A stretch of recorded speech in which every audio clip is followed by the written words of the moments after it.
In this video, we're just going to cover a really simple exercise, but I was going through just basic 3-note 7th chords this morning, 2-5-1, and I was like, well, how can I create an exercise that would force me to use this in all keys, the same exact layout, the same exact voicings?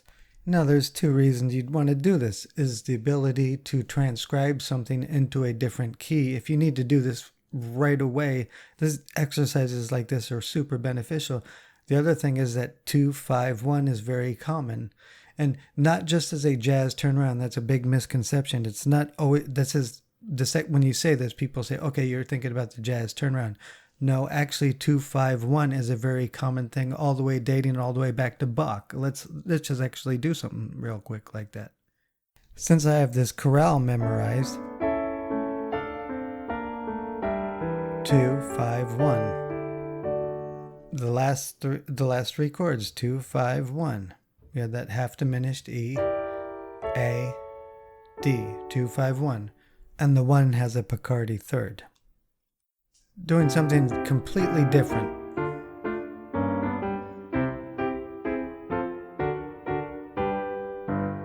Something like that, okay?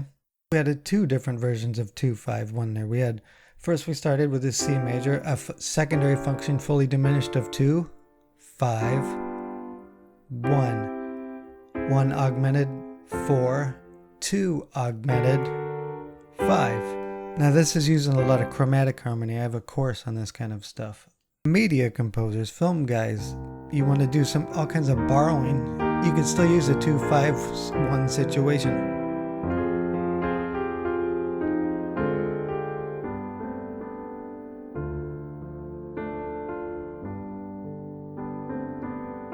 So the regular 2 now, instead of the borrowed one, 2-5-1.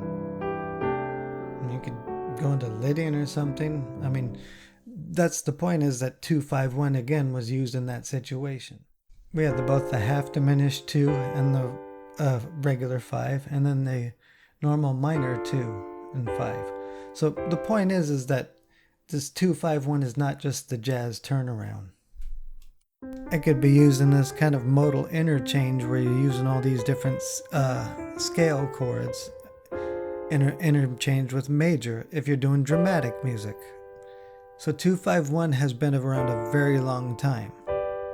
And we're not going to go over all the different types of 2s you can use right now. We're just going to use the diatonic 2.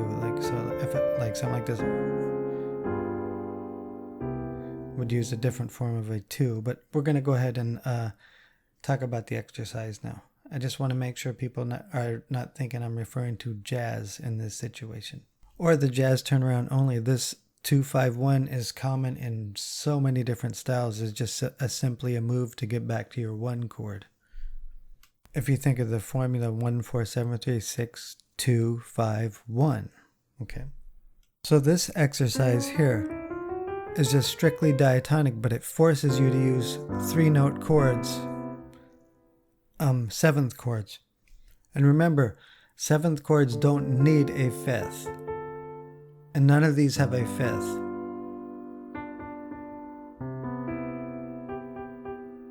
Okay.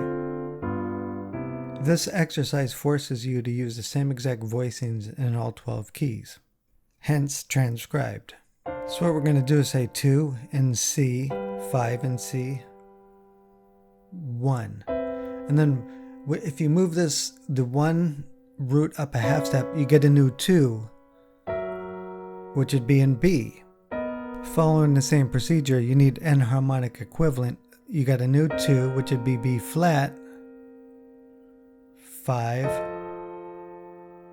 1. Move that up a half step, the root. You get a new 2, 5, 1 in A.